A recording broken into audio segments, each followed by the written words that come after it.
কি মাথো দুৰ্যোধনক কিবা এটা কৰিব পাৰিলে মোৰ কৰ্তব্য শেষ হ'ব। বাকী শল্য আৰু শকুনি তাহাঁতৰ বাবে বেছি চিন্তান্বিত হ'ব নালাগিব।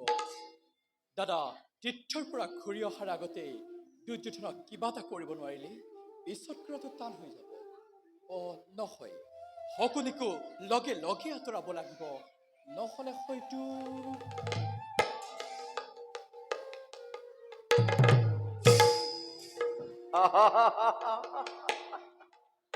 আজি মোৰ পৰম সৌভাগ্য, স্বয়ং নাৰায়ণৰ আগত ওলালোহি। প্ৰণাম মাধৱ। মামা, তোমাৰ কথাকে ভাবি আছিলো। কুৰুক্ষেত্ৰৰ ভাৱ এৰি মোৰ কথা ভাবিছিলানে?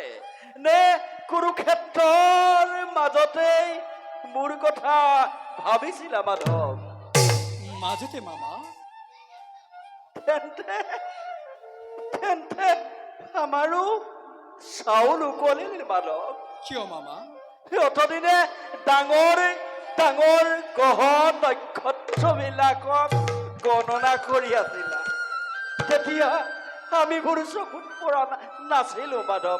আৰু এতিয়া সেইবিলাক এৰি অগতিৰ গতি যদুপতিয়ে যেতিয়া সৰু সৰু তৰাৰ লেখত ধৰিলা, আমিবোৰতো পপীয়া তৰা, আমাক খহাবাই মাধৱ।